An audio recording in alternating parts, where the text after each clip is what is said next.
Jadi mungkin kakak kenalan dulu kali ya kak. Halo semuanya, perkenalkan aku Labita dari Teknik Bioproses Angkatan 2019 dan dari 2019 sampai tahun ini 2021 aku sebagai penerima beasiswa Karya Salemba 4.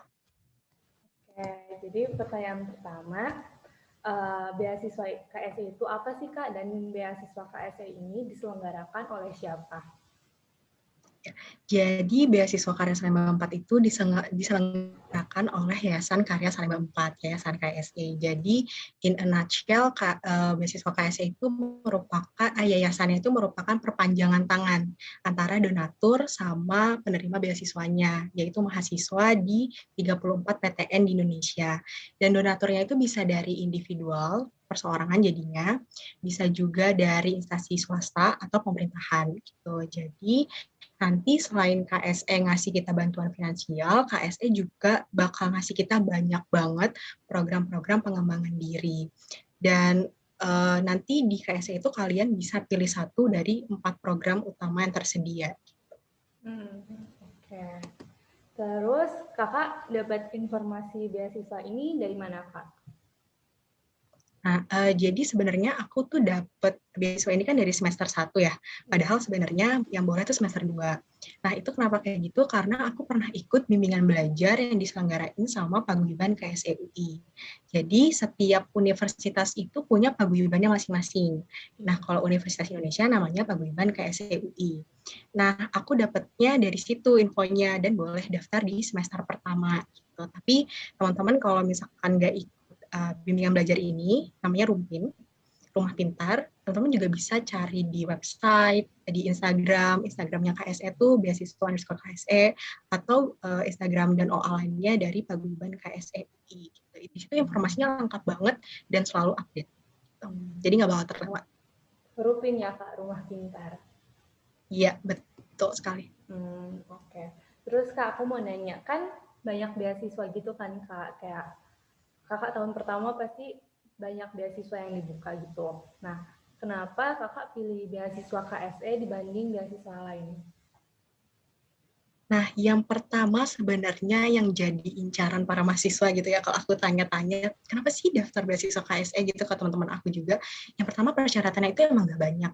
Jadi kalau misalkan teman-teman lihat di website, yang persyaratan untuk kita tuh cuma 2. Yang penting belum menikah, terus yang kedua itu persyaratannya teman-teman itu nggak boleh dapat beasiswa dari pihak lain gitu, cuma 2 itu. Dan nggak ada yang namanya misalkan minimal IPK tuh berapa, atau harus upload surat keterangan tidak mampu, karena biasanya beasiswa lain tuh harus upload hal tersebut gitu, sedangkan di KSE itu enggak. Itu yang pertama gitu. Dan yang kedua memang sebelum aku memutuskan oke aku mau lanjut di KSE, aku research banyak banget gitu.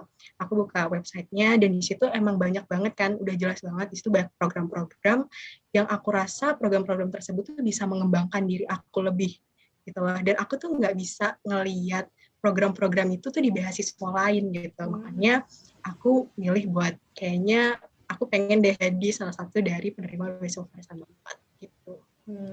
Oke kak.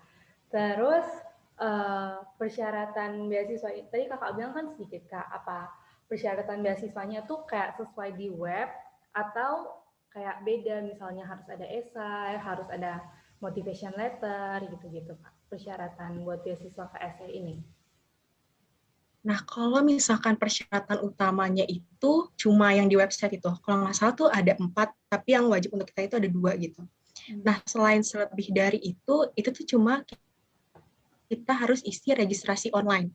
Jadi di registrasi online itu akan banyak data-data yang harus teman-teman isi. Mulai dari data pribadi, data ibu, data ayah, sampai data organisasi teman-teman apa, prestasi non-akademiknya apa, terus banyak suruh upload-upload kayak upload KK, upload tagihan PLN gitu-gitu. Terus ada juga di bawah ada 8 esai yang harus teman-teman isi gitu. Jadi mungkin aku sebutin aja ya. Jadi esai pertama tuh esainya kenapa teman-teman pilih jurusan teman-teman saat ini. Yang kedua itu nanti beasiswanya kalau udah dapat mau buat apa. Terus yang ketiga itu visinya setelah lulus kuliah teman-teman mau ngapain.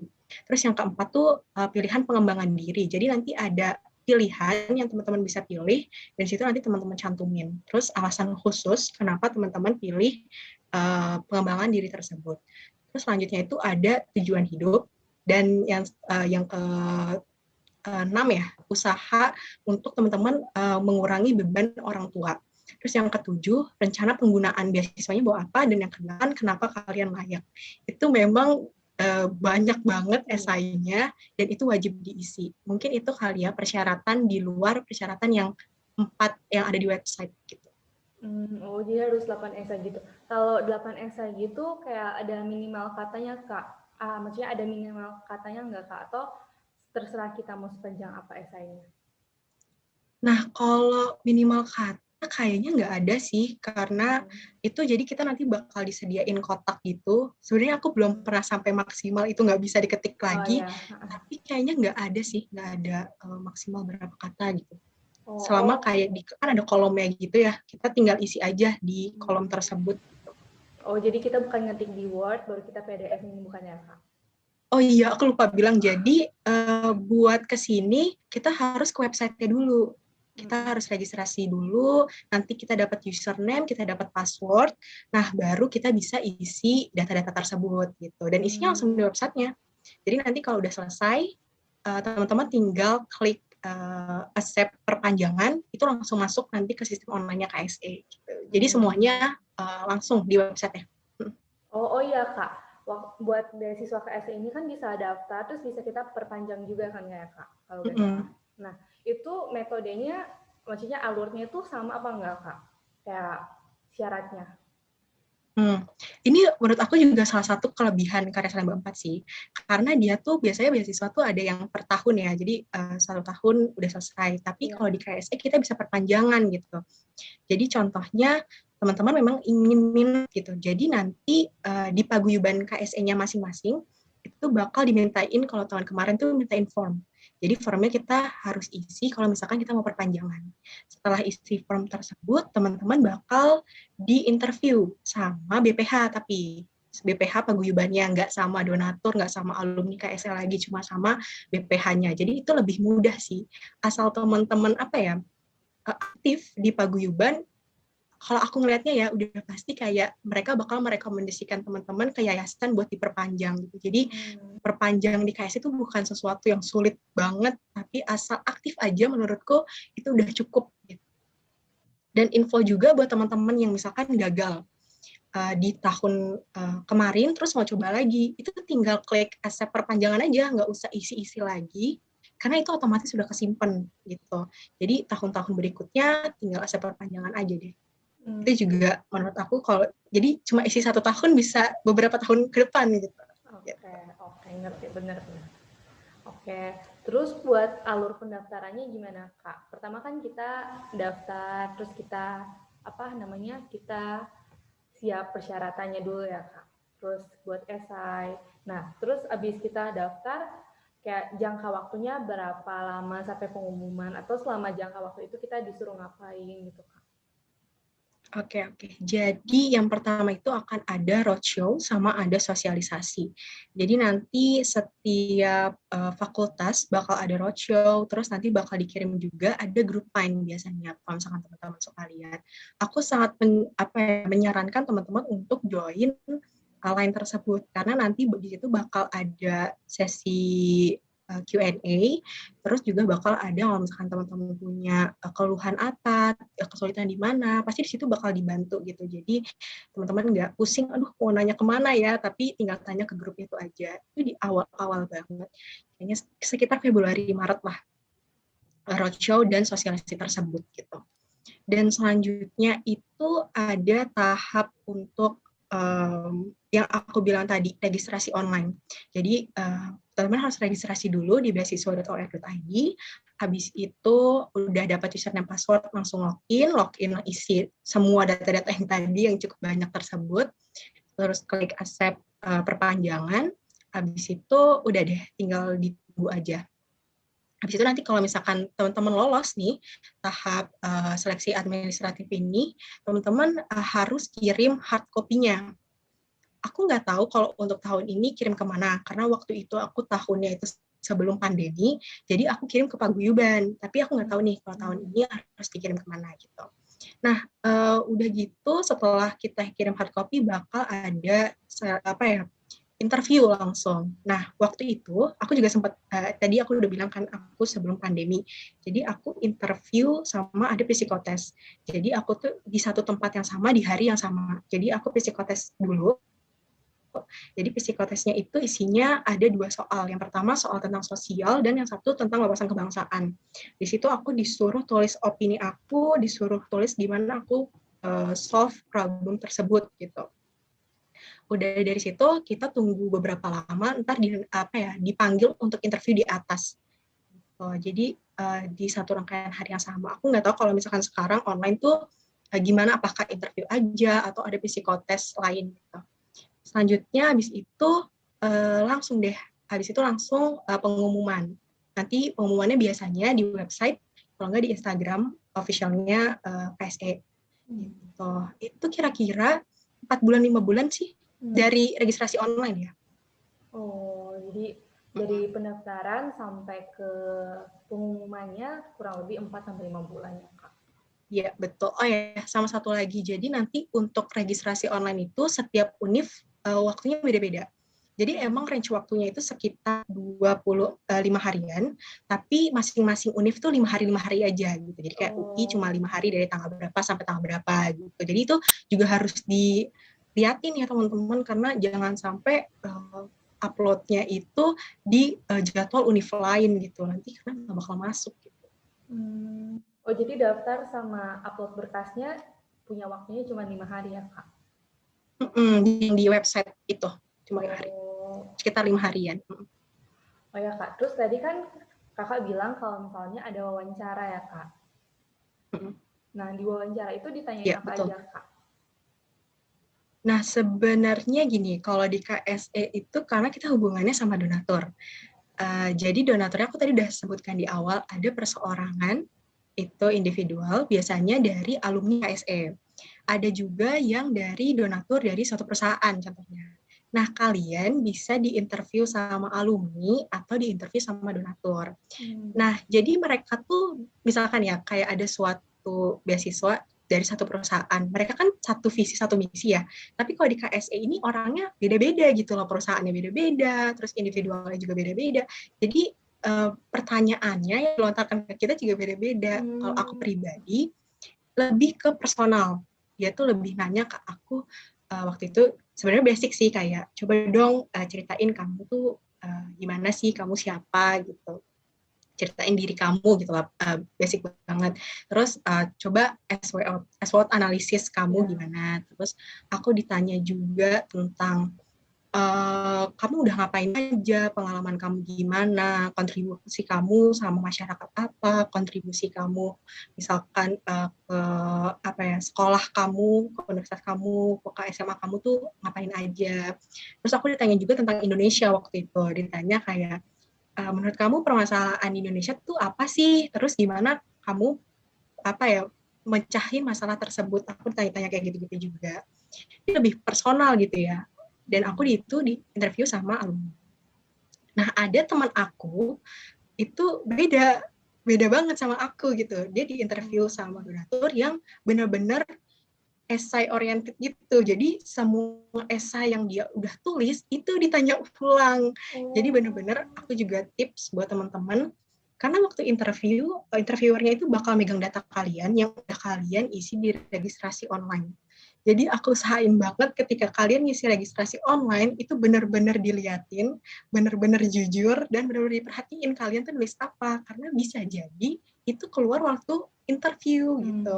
Jangan sampai kalian bingung sendiri kayak, aduh apa nih jawabannya, padahal itu esai kalian gitu kan. Gitu. Jadi emang sedikit tricky sih karena tergantung kalian dapet apa gitu. Dan mungkin kalau misalkan sama donatur yang dari perusahaan, mereka lebih cari yang cocok sama mereka kali ya, yang mereka ini cari apa sih, karena perusahaan pasti beda-beda gitu. Oke, ngerti. Oke, Kak, selain kita harus perhatiin data nih, Kak, kayak harus benar-benar diisi sejujur mungkin dan benar-benar harus diperhatiin. Kira-kira Kak Gita ada tips and tricks lain nggak, Kak, buat wawancara? Tips and trick lain, mungkin aku lebih ke pengalaman pribadi kali ya. Jadi waktu sebelum aku interview kemarin, aku tuh pasti banget dan aku sangat menyarankan teman untuk do your research. Itu wajib banget ya. Kenapa harus kita research dulu gitu loh. Biar teman-teman tuh tahu mau ngapain, yang teman-teman hadapin tuh apa. Jangan sampai jawaban-jawaban yang teman-teman kasih tuh nggak sesuai gitu loh sama KSE gitu. Carilah KSE itu ngapain sih gitu, value-nya apa ketika kita udah jadi best one, kita harus ngapain, terus apa ya, mereka tuh ekspektasinya terhadap kita tuh apa gitu. Aku tuh harus penting di research dulu, dan dari research itu juga teman-teman bisa tahu kayak, oh sebenarnya aku cocok sebagai kandidat KS itu karena apa gitu. Itu pasti bakal dapat nanti kalau misalkan teman-teman udah cari-cari tahu dan korek-korek banyak tentang karya 4 gitu. Dan yang kedua itu adalah saran dari aku, apa ya, latihan sih. Coba sering-sering latihan interview sama keluarga, karena biasanya keluarga tuh kasih feedback karena mereka tahu kita kan, jadi mereka bakal kasih kita feedback yang kadang-kadang kita nggak kepikiran, tapi karena mereka tahu kita, jadi oh ya kamu tuh punya abilities ini loh yang kamu sebenarnya nggak sadar gitu. Banyak-banyak latihan sih. Aku dulu tuh kayak suka cari common questions untuk apa sih common question untuk interview scholarship, terus aku jawab sendiri gitu di Google Docs, terus aku latihan sendiri deh gitu. Jadi untuk membiasakan diri aku dan untuk melatih communication skill aku juga. Terus tips lain, percaya diri sih. Wajib banget karena itu kayaknya andalan aku untuk selalu percaya diri. Gimana sih biar percaya diri gitu ya? Menurut aku tuh be present aja gitu. Kalian tuh nggak usah mikirin kayak aduh gimana ya ntar jawab interviewer ini kayak bakal susah gitu-gitu, kayak nggak usah deh. Kayak udah pikirin detik ini menit ini mau jawab pertanyaan yang ini, nggak usah pikir-pikir yang lain. Dan yang terakhir itu jujur tadi sih, itu yang paling penting gitu. Jadi itu. Oke Kak, jadi kita kayak harus banyak latihan, kita harus jujur. Oke, aku ngerti-ngerti. Terus tadi banyak esai ya Kak. Kira-kira ada tips and tricks juga Kak, enggak Kak dalam membuat esai ini? Kan lumayan banyak tuh ya Kak. Oke, betul banget. Yang pertama, kalau misalkan registrasi online yang udah dibuka, teman-teman tuh harus mulai isi esainya. Karena aku juga tahu itu banyak banget dan nggak bisa satu hari kelar gitu. Udah banyak teman-teman aku yang akhirnya ngedaftar karena nggak cukup gitu waktunya. Dan biasanya juga dikasih perpanjangan kok sama Karya Sastra 4, bisa ada perpanjangan. Jadi coba sediakan waktu sebanyak mungkin. Nah, dulu tuh aku mikirnya kayak gini sih. Jadi memang aku tuh tahu yang daftar KSE itu nggak cuma 1.000, nggak cuma ribuan, tapi sampai puluhan ribu gitu. Nah, gimana caranya aku tuh bisa menonjol secara individual, aku bisa stand out gitu lah. Nah, aku di situ pikir, wah aku harus bikin sesuatu yang unik nih. Jadi aku mikir waktu itu uniqueness itu is the key gitu. Aku pikirnya kayak gitu dulu. Terus jadi aku mencoba ketika aku nulis esai, aku mencoba sesuatu yang unik gitu. Gimana sih caranya biar dapet ke situ? Pertama, kita harus tahu kriterianya dulu, seperti interview juga.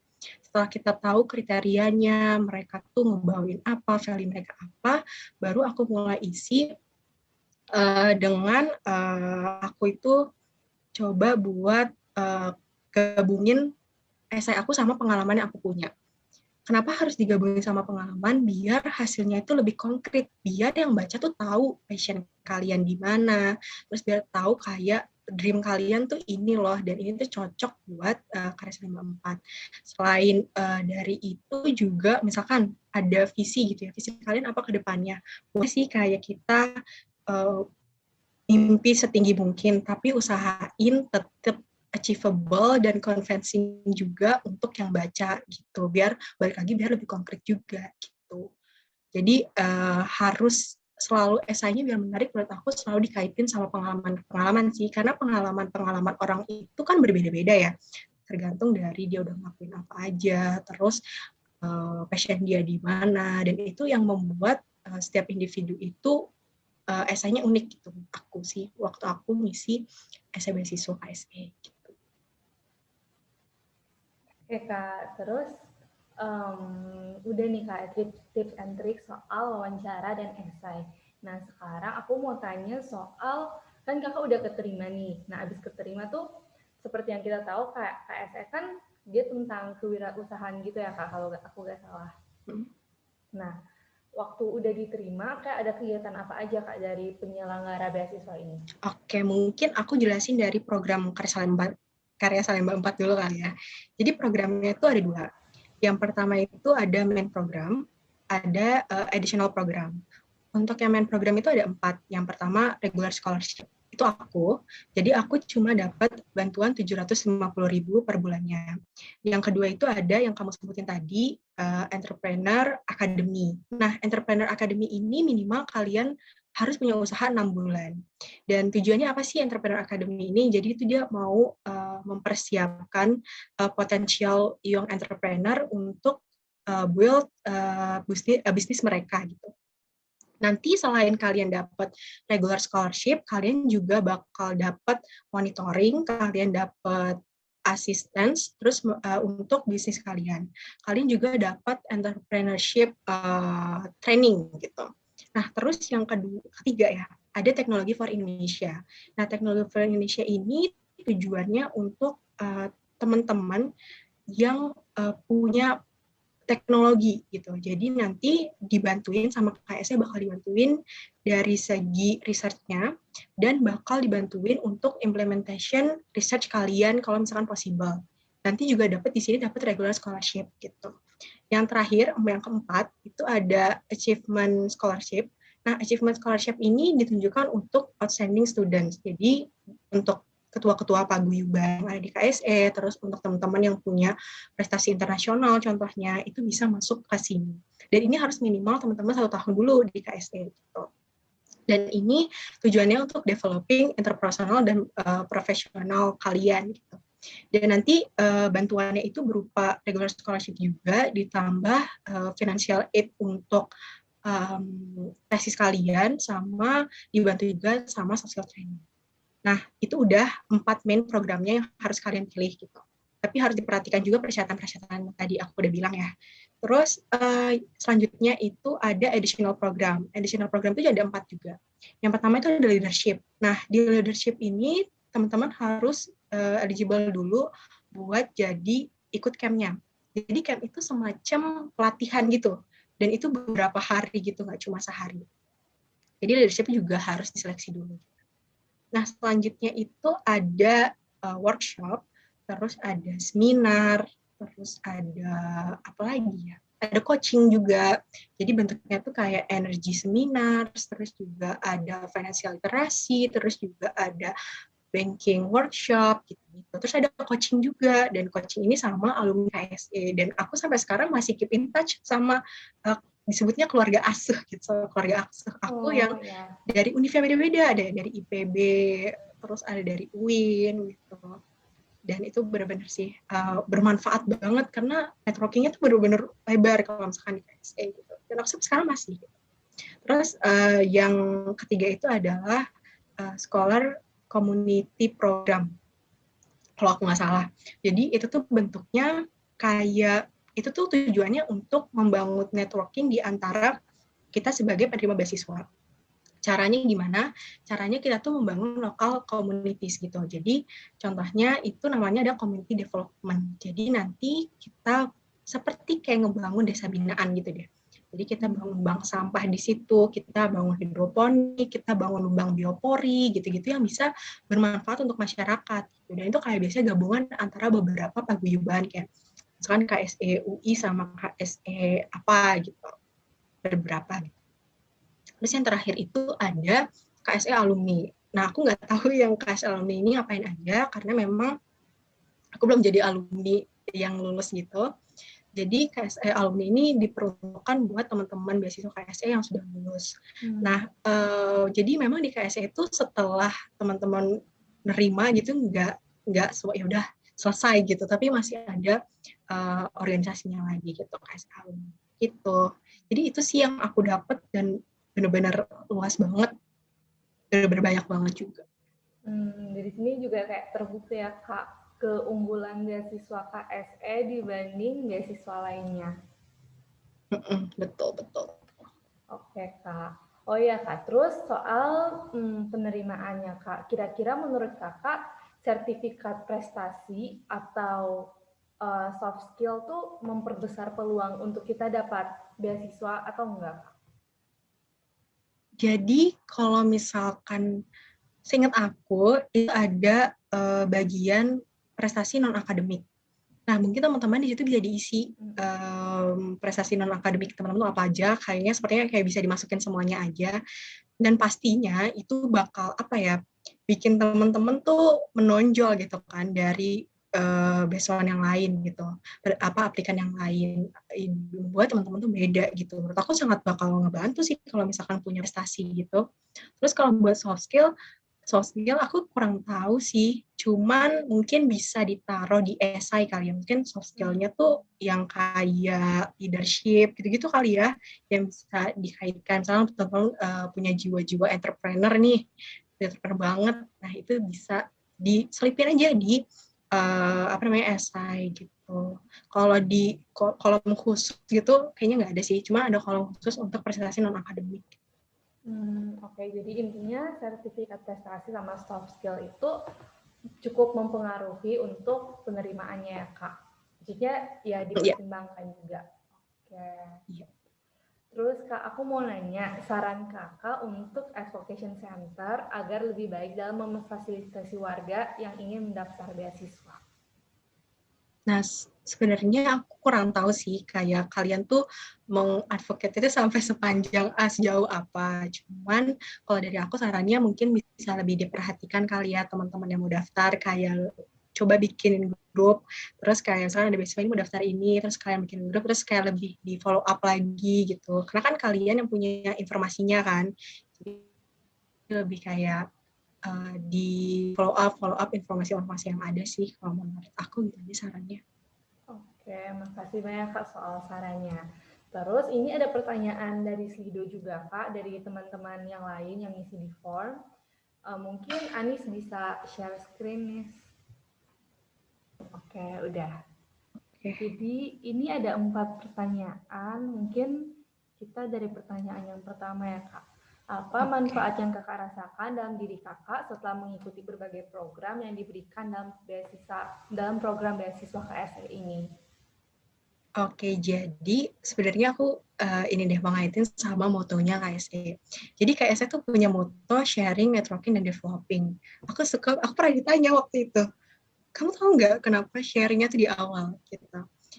Aku nggak tahu waktu itu kenapa sharingnya di awal gitu. Terus dikasih tahu kalau misalnya karena dari sharing kita tuh bisa memperluas networking kita gitu. Kita bisa tahu lebih banyak orang, kita bisa tahu lebih dekat dengan masyarakat, kita bisa lebih dekat dengan teman-teman mahasiswa lain, kita juga bisa lebih dekat sama orang-orang yang biasanya di KS itu ada trainernya juga, kita bisa dekat sama mereka gitu, kita bisa dapat ilmu dari mereka. Dan dari sharing itu juga selain networking kita juga bisa developing diri kita masing-masing gitu dari situ. Nah makanya semua itu nyambung kan. Dan aku ngerasain semuanya aku dapat sih dari studi sharingnya, aku dapat dari community development tentunya. Terus aku juga biasanya aku pernah dikasih tugas untuk mengajar teman-teman SD. Gitu. Jadi aku benar-benar belajar sharing kan di situ. Dan itu sangat bermanfaat banget gitu buat aku. Aku yang nggak pernah berhubungan sama anak sekolah dasar dan mencoba untuk mengajar, aku jadi berani buat mengajarin mereka gitu ya, yang mereka nggak mau perhatiin aku, yang mereka malah sibuk makan, sibuk apa-ngapain gitu. Jadi aku belajar banyak banget malah dari tugas-tugas yang dikasih sama Karya 124. Gitu. Dari segi waktu community development juga benar-benar kerasa banget, apalagi kalau aku camp waktu itu. Jadi aku pernah camp, di mana waktu camp aku nggak dikasih uang sepeser pun, semua handphone, dompet semua dikumpulin, aku cuma diterjunin gitu aja, disuruh cari uang gimana caranya gitu. Dari situ aku juga aku akhirnya nyari-nyari uang yang aku paham itu kayak wah ternyata dari uang tuh susah banget gitu. Itu kan yang kita nggak bisa dapetin di tempat lain gak sih? Kayak maksudnya nggak akan ada di perkuliahan yang ngajarin kita hal tersebut gitu loh. Aku jadi kayak seperti tertampar gitu waktu nyari uang susahnya segitu gitu ya. Aku sampai kayak jual-jual aqua gitu-gitu, keliling-keliling Balai Rum UI buat jualan aqua doang gitu. Terus dari segi networking-nya itu benar-benar luas banget. Aku bahkan kenal sama teman-teman yang dari Sumatera Utara. Aku kenal sama teman-teman yang dari univ lain yang bahkan aku nggak pernah ke tempatnya gitu loh. Tapi aku udah kenal sama orangnya dan udah deket gitu. Jadi networking itu benar-benar luas banget. Terus aku juga bisa kenal sama alumni-alumni. Jadi kita bisa nanya kayak dunia pasca kampus tuh gimana sih. Terus apa nih yang harus kita persiapkan karir kita, dan aku benar-benar dapetin di situ dari segi networking. Dan dari segi developingnya tentunya KSE itu ngasah aku banget dalam segi leadership tentunya, karena di setiap M itu benar-benar ditekanin banget gimana sih caranya kita tuh jadi mahasiswa yang mau speak up gitu. Dan terus juga communication skill juga sangat ditekankan di KSE, jadi kita emang selalu presentasi gitu. Dan harus ayo maju waktu aku offline gitu ya. Ayo maju ke depan gitu, harus berani gitu. Kayak ngejual produk gitu kan, itu bukan sesuatu yang aku banget gitu ya, tapi aku bisa mencoba itu kan benar-benar nge-develop diri aku banget. Itu sih yang aku rasain dan aku benar-benar gak nyesel. Walaupun sebenarnya pas ngelakuin kita nggak ngeh ya, kalau misalkan oh ini tuh bermanfaat loh buat kita. Aku benar-benar nggak ngeh dan kadang-kadang aku juga ngedumel, aduh capek gini-gini. Cuman sekarang tuh baru kerasanya tuh sekarang gitu, kalau wah gila sih itu bermanfaat banget ternyata gitu loh, baru kerasa tuh sekarang setelah udah nggak ngelakuin lagi, malah pengen lagi gitu deh. Oh, berarti dalam programnya juga kayak ada program buat kita ngajar, kita belajar gitu-gitu. Oh, okay. Itu tuh kayak bukan program sih, tapi ketugas. Jadi waktu itu ada namanya kalau nggak salah ya, Gebiar KSE. Jadi kita harus ngajar beberapa kali sama anak-anak SD, dan itu tugas termasuknya. Jadi di KSE memang ada tugas juga yang harus kita lakuin. Tapi tugasnya tuh beda-beda. Bisa waktu dulu tahun aku pertama, tugas aku tuh pernah disuruh bikin esai, terus berkelompok gitu, disuruh kumpul. Terus tahun ini tuh lebih ke arah ngajar gitu sih. Dan tahun ini kayaknya tugasnya cuma itu doang deh. Cuma ngajar itu doang, setauku. Nggak ada tugas-tugas. Tiap tahun tugasnya kayak beda-beda gitu ya, Kak? Iya sih, kayak tergantung gitu.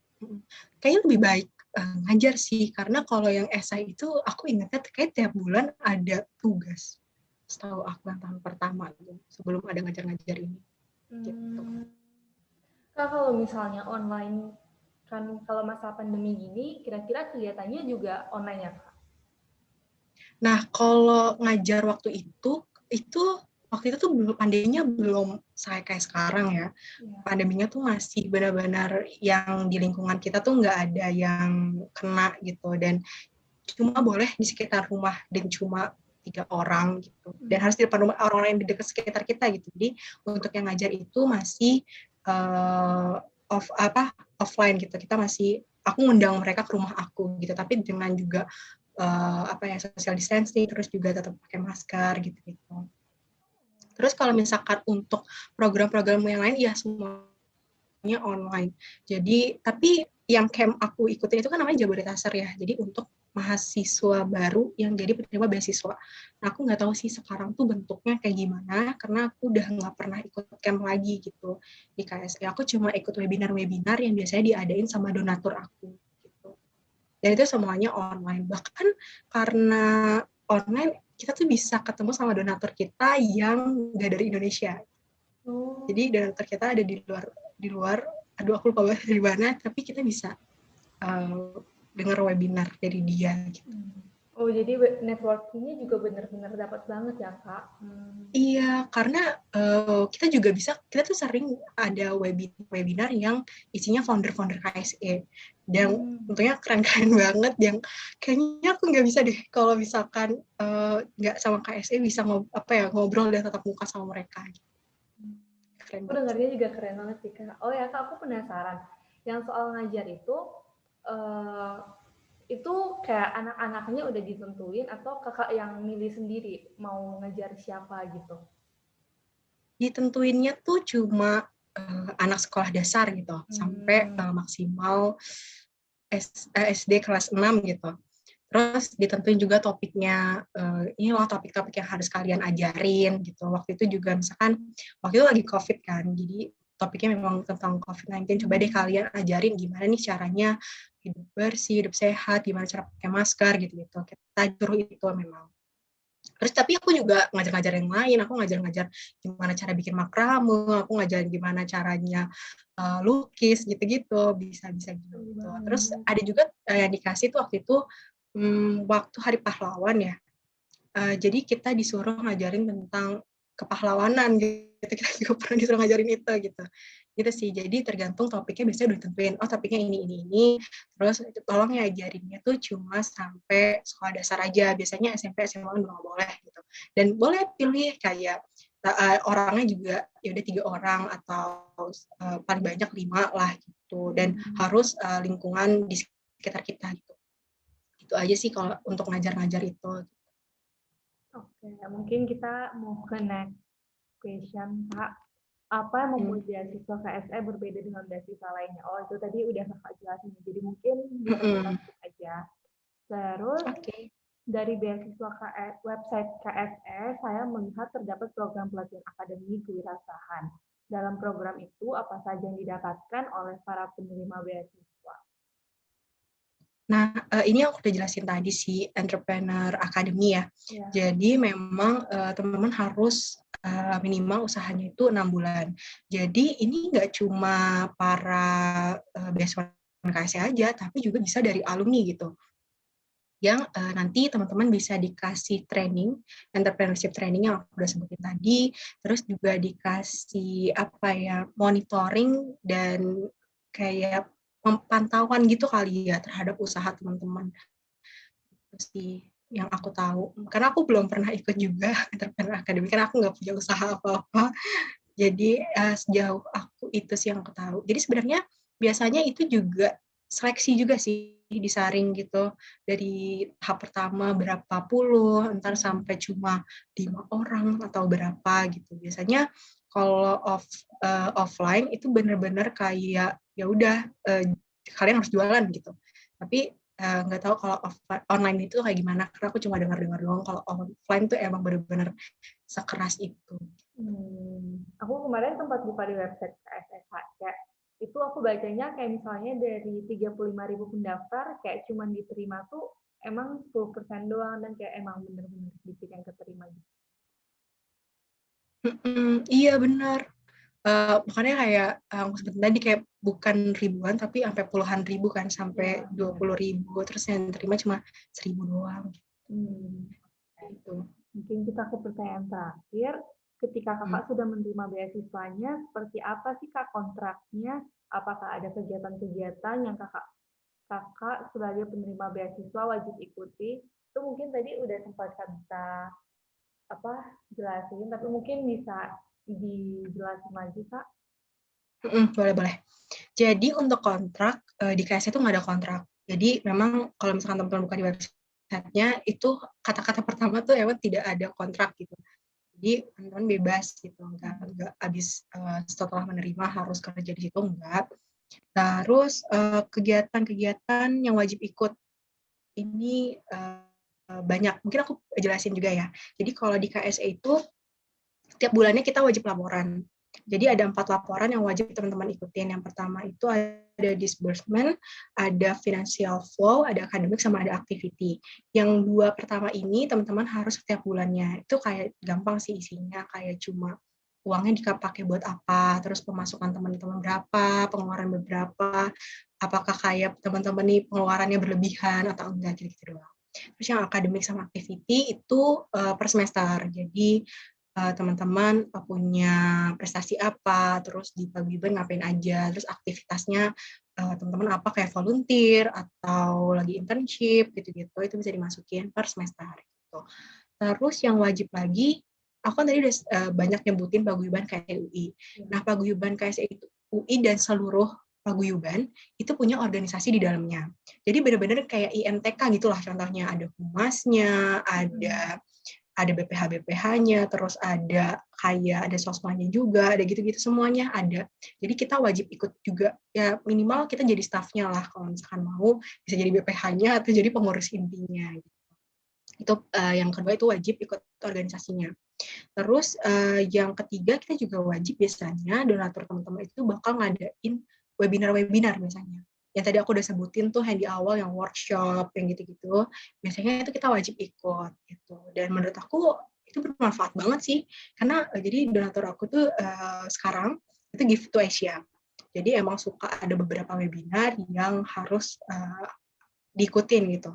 Dan aku senang sebenarnya ngikutin, jadi aku happy aja gitu. Karena insight-nya banyak banget di webinar tersebut karena yang ngomong juga benar-benar yang wow gitu. Terus apalagi ya yang wajib?